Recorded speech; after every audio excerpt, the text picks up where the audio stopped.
As a real estate professional, the last thing you want is to be the reason that your buyers lose money or that your seller loses out on a solid offer. When you get close to wrapping up a deal, there is a lot on the line. That's why it's so important to be knowledgeable about the contract and pay careful attention to deadlines, in particular, the inspection period. Well, what the heck is the inspection period? For starters, it's the period of time that has been agreed upon by both the buyer and the seller to perform all due diligence.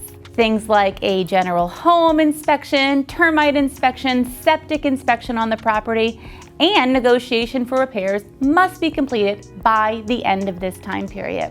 These issues may not seem dire in the moment, but being thorough with these checks can be the difference between a happy homeowner and a total disaster that will have your phone ringing forever with trying to resolve issues. Or worse, never ringing again because of a bad review online. Under the as-is contract, which is used about 90% of the time according to Florida Realtors, during the inspection period, the buyer can perform any and all inspections they want.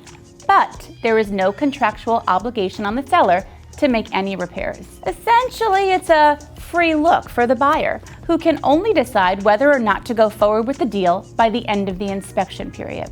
Even though the seller is not obligated to make repairs and the buyer does not have any right to require repairs, that does not mean you can't use your expert negotiation skills to make all parties happy. You certainly can negotiate either work being done, a reduction in the purchase price, or a credit back to the buyer at closing. These negotiations must be completed, put in writing, and signed by both parties before the end of the inspection period. Under the standard contract, buyers and sellers have agreed to a repair limit for general inspection, wood-destroying organism, and permit-related items. In this case, the seller would be on the hook for an agreed-upon dollar amount to make repairs as necessary. It is important to understand what the seller is required to repair and what the seller has no obligation to repair. For example, the seller has no obligation to repair anything that's merely cosmetic. If there is a crack in a floor tile that does not cause the tile to move or be unsafe, the seller has no obligation to repair it. On the other hand, if the tile is lifted up or loose, becoming a tripping hazard, the seller would be obligated to fix it. Note that under either contract, time is of the essence. The inspections and negotiations must be completed within the due diligence period. Under the standard contract, there are time limitations on when the issues shown in the reports must be provided to the seller, and then the seller must, within 10 days, either have the repairs estimated by appropriately licensed contractors or have a second inspection completed and provide the same to the buyer. If the second inspection differs from the buyer's, and of course it will, then they equally split the cost of a third inspection, the inspector chosen by the buyer and seller together, and that inspection is the one that counts.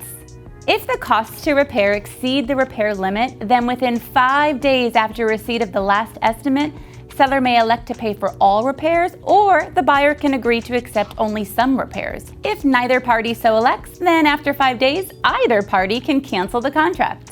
In both of the above-mentioned contracts, calendar days are used, not business days. So be mindful of these dates and keep your client's money safe. These contracts are complicated and have a lot of moving parts, but being knowledgeable about how to navigate them is what makes a realtor great. Remember, Raisum offers complimentary contract classes every month to help you be that realtor that people come back to time and time again. And we know the contract is so intricate, you could attend every month and learn something new.